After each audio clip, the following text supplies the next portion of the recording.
Un temblor es entonces una fractura, un deslizamiento repentino de las rocas profundas en la Tierra. El 17 de septiembre de 1985 y 2017, la Ciudad de México y área metropolitana fueron sacudidos por un sismo con consecuencias catastróficas.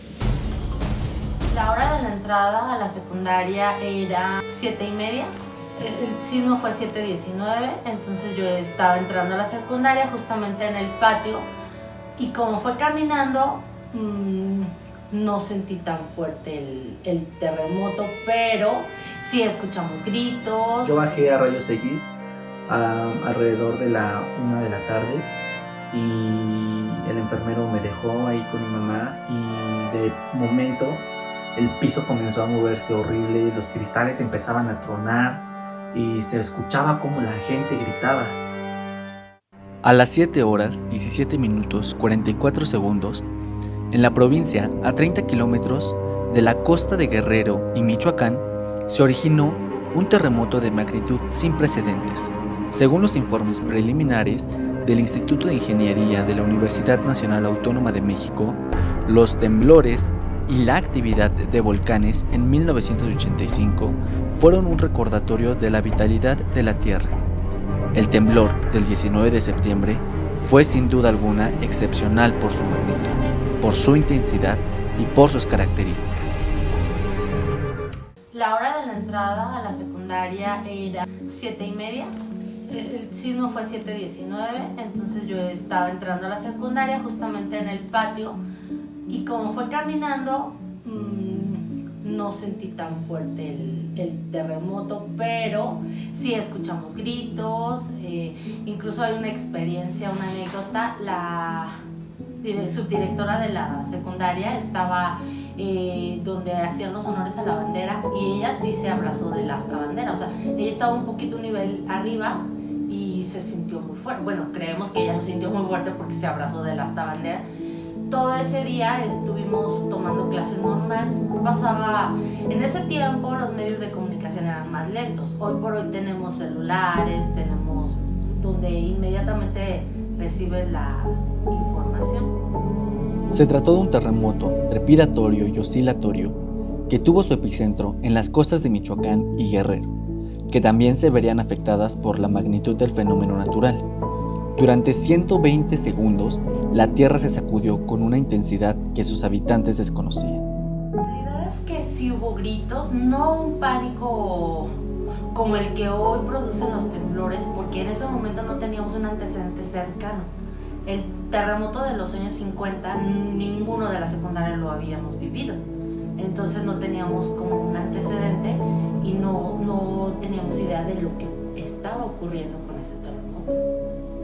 Tomamos clase normal hasta la hora de la salida, a las 2 de la tarde, 1:40 que salimos de la secundaria. Hasta ese momento nosotros no tuvimos información, los alumnos de la secundaria no tuvimos información de qué había sucedido. Que en realidad fue una desgracia.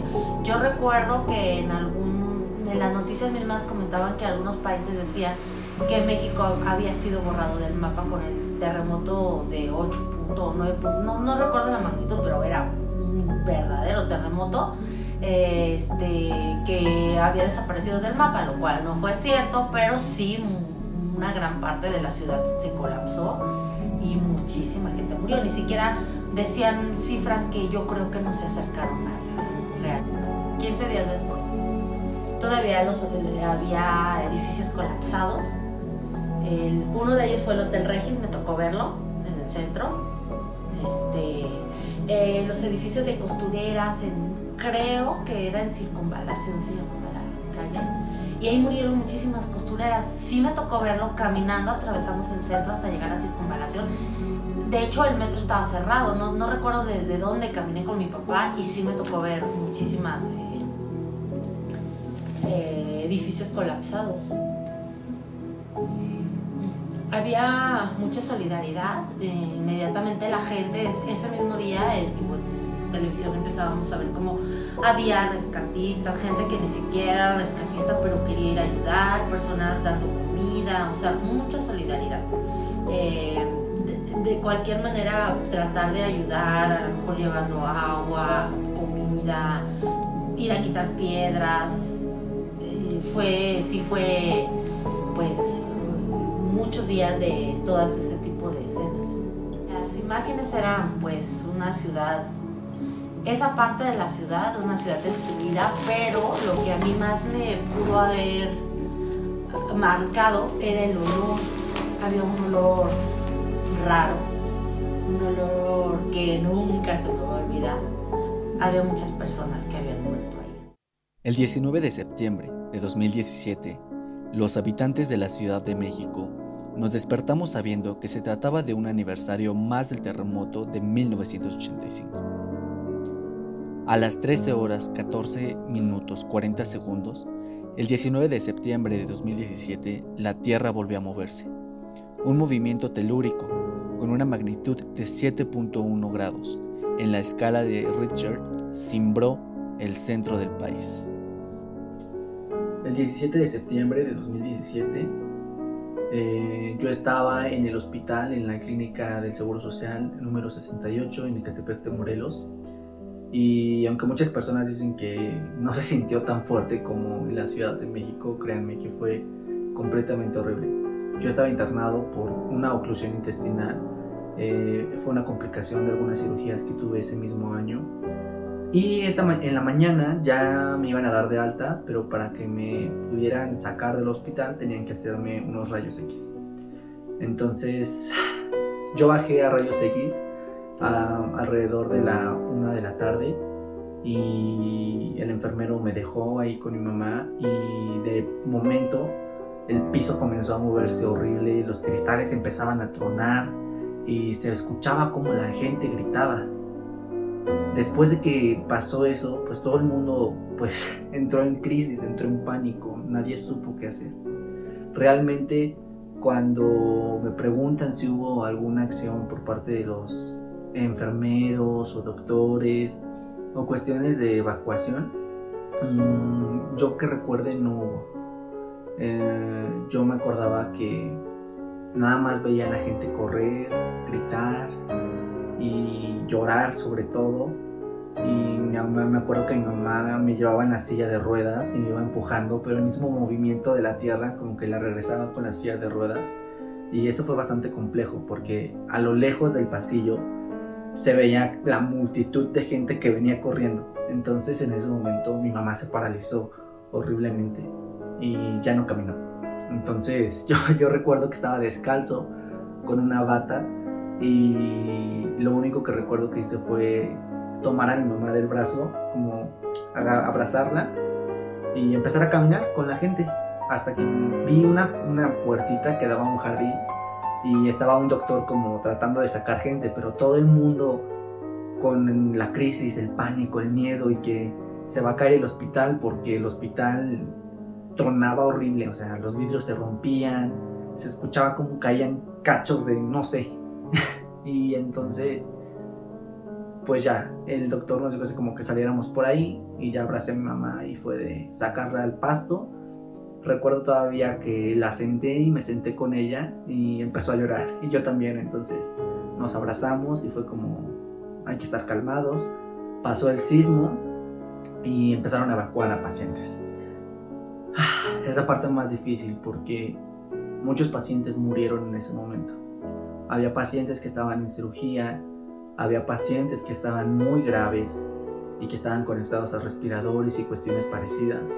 Y cuando empezó el sismo, pues muchos pacientes por el estrés, por el miedo y por muchas cuestiones parecidas, pues fallecieron de un paro cardíaco y cuestiones parecidas que son horribles. Y yo recuerdo haber visto cómo los enfermeros iban con los pacientes en las camillas o en sillas de ruedas y ya, o sea, muertos. Afortunadamente el hospital no cayó y pudieron hacer algo. Catalogaron después del sismo a los pacientes por prioridades y nos ponían una etiqueta con número para saber a qué sección pertenecíamos.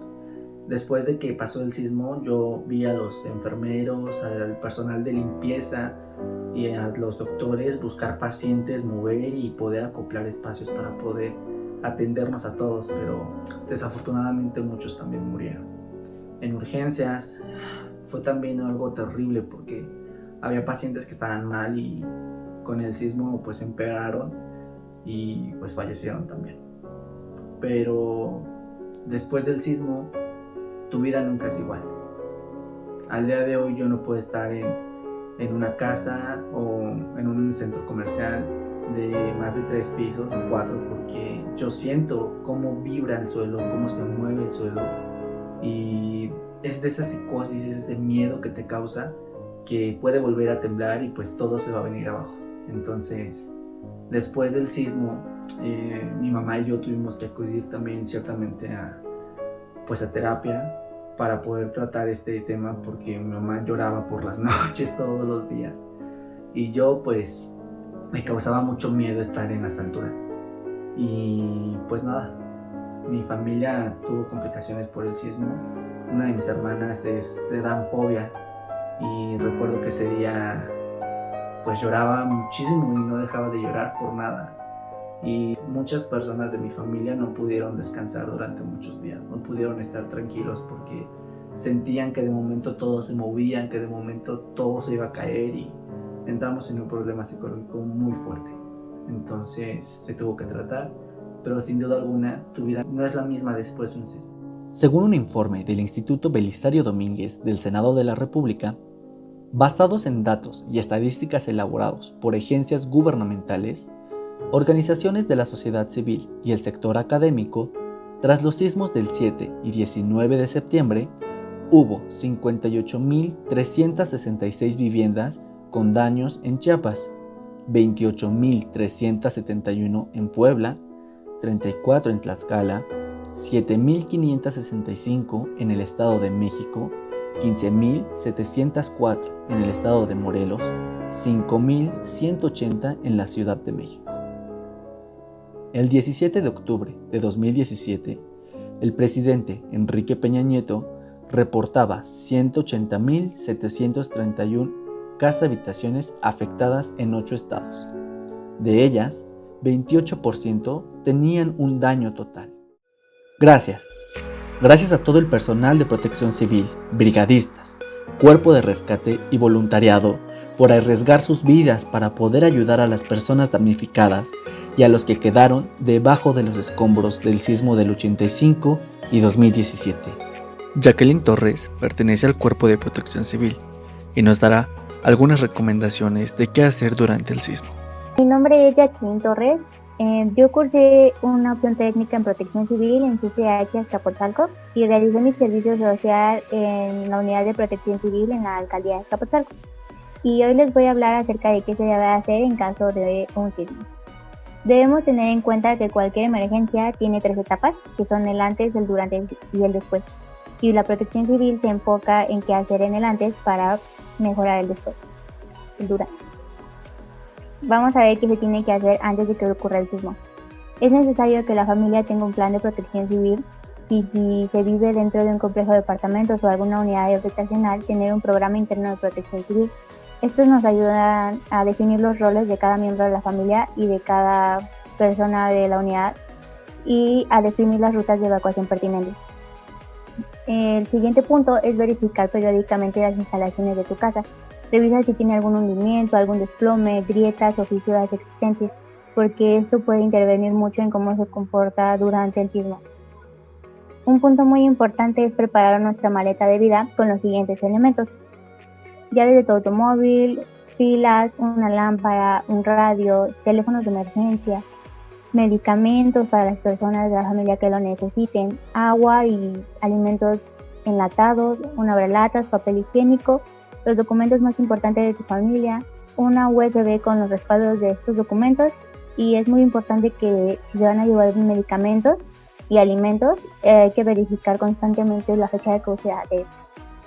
En conclusión, lo que vimos en este proyecto no solo nos ayudará a la investigación del fenómeno de los sismos en la sociedad mexicana de 1985 y de 2017, sino que nos ayudará a recordar una memoria histórica para las y los mexicanos, para que no olvidemos esas catástrofes naturales. Y en honor a eso, seguir al pie de la letra las indicaciones y los protocolos de seguridad.